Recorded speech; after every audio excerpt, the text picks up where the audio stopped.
This is a essay or video of a written essay that is available on PLN's SCRIBD page. The link to the written article is available in the YouTube video's description box. For a limited time, there will be weekly semi-serious essays about behavioral technology and what could happen, what has happened, and what is happening.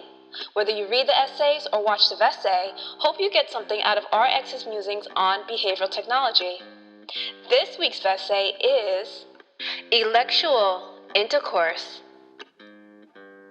This article deals with adult topics that is meant to explore the intimate implications of a machine-operated mind and body.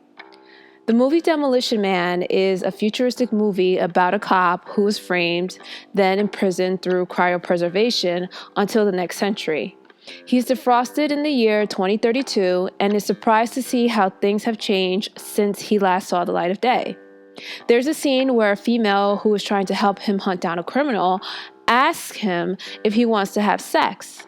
When he consents, she pulls out an electronic device for them to use to have sex because exchanging body fluids was not hygienic and nasty to her.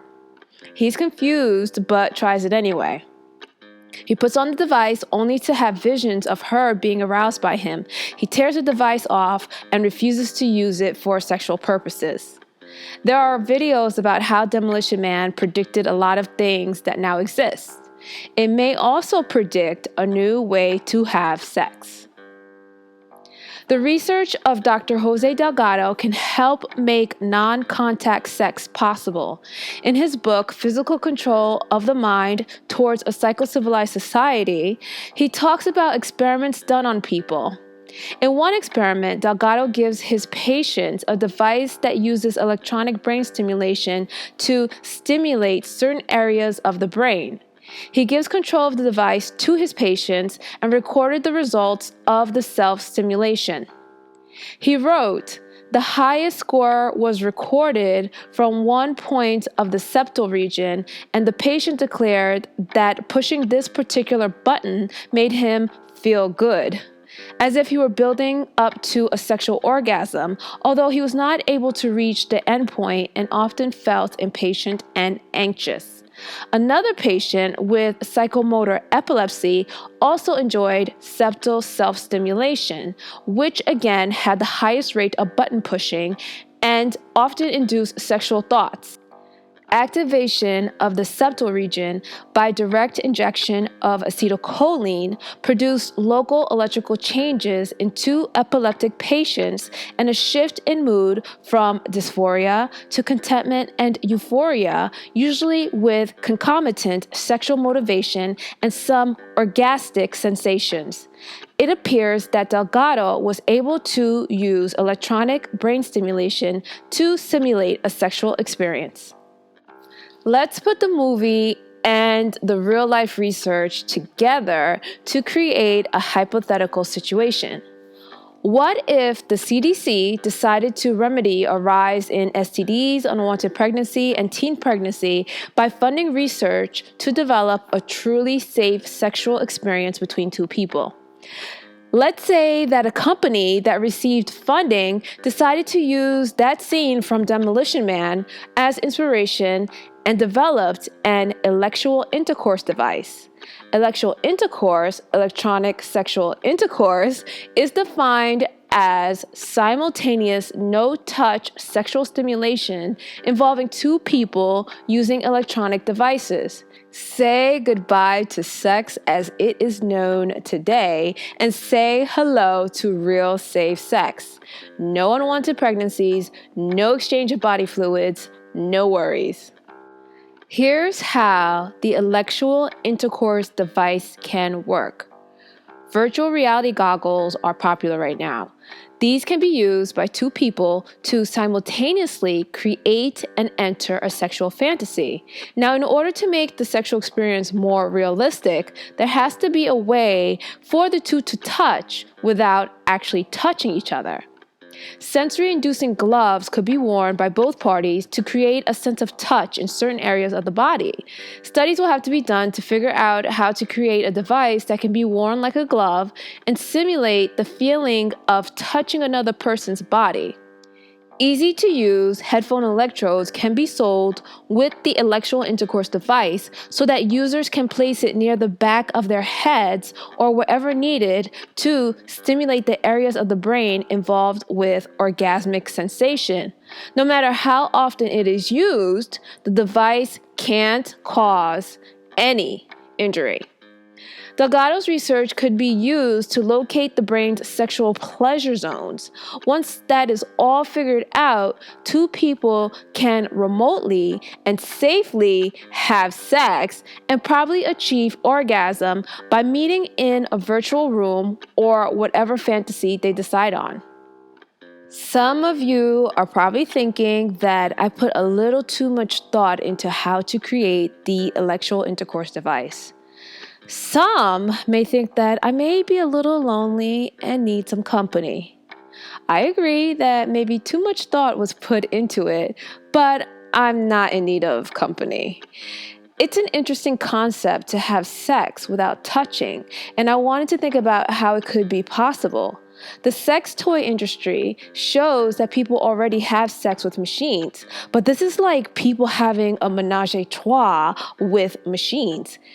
Interesting concept, but this isn't being thought of sexually, only in a technical sense. I'm not the only one that wondered about Elexual Intercourse. Some people have put even more thought into it and have made devices that allow it. In the article, "This virtual reality sex suit is too horrifying for words," it says a Tokyo-based adult concept company called Tenga has bought this exceedingly strange VR sex suit to the global sex toy market.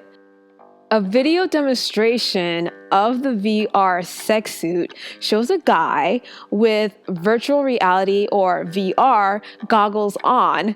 He's also wearing a suit that has an attachment that looks like a female's chest and another part that seems to be stimulating his private parts. The Demolition Man VR sex scene showed two people having sex using a VR device, but in this video, the guy is having sex with an animated girl. The video makes it obvious that this VR sex device still needs a lot of work. Wikipedia says that Teledildonics, also known as cyberdildonics, is technology for remote sex, or at least remote mutual masturbation, where tactile sensations are communicated over a data link between the participants.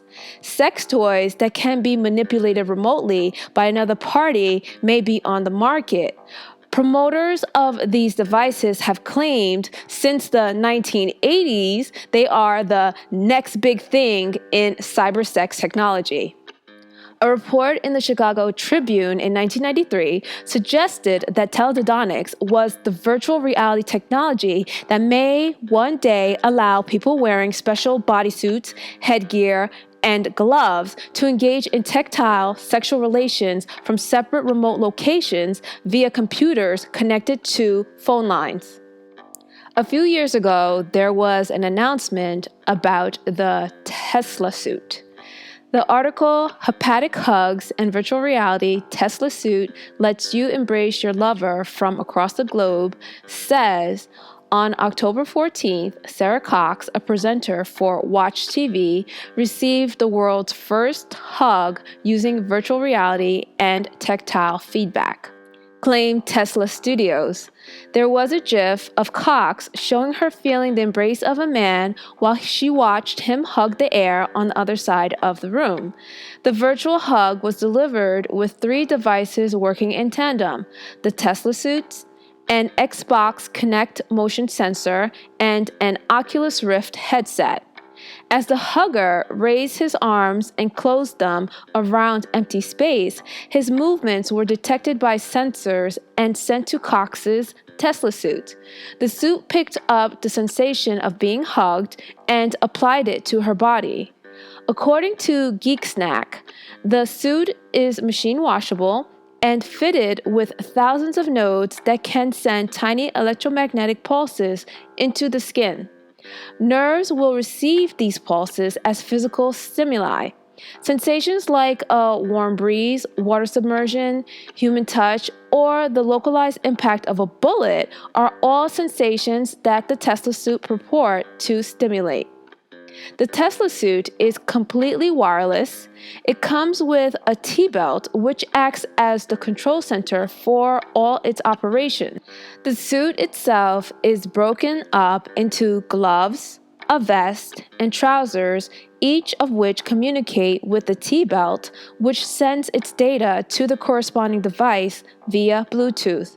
The Teslasuit currently claims compatibility with VR headsets, including Oculus, Google Glass, and Meta space glasses, as well as with PSP, Xbox, PC, and smartphones.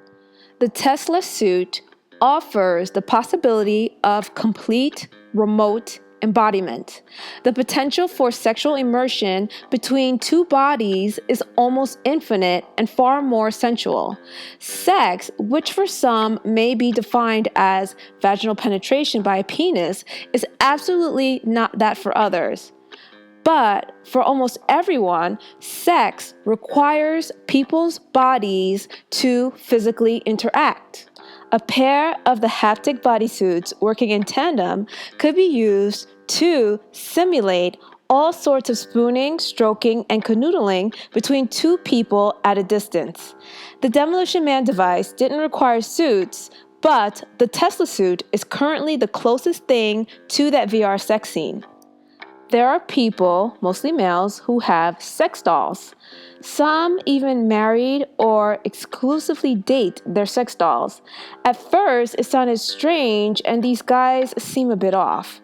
After thinking about it, I figured that these guys recognize that they are uncomfortable having relationships with real females and feel safer having mechanical mates.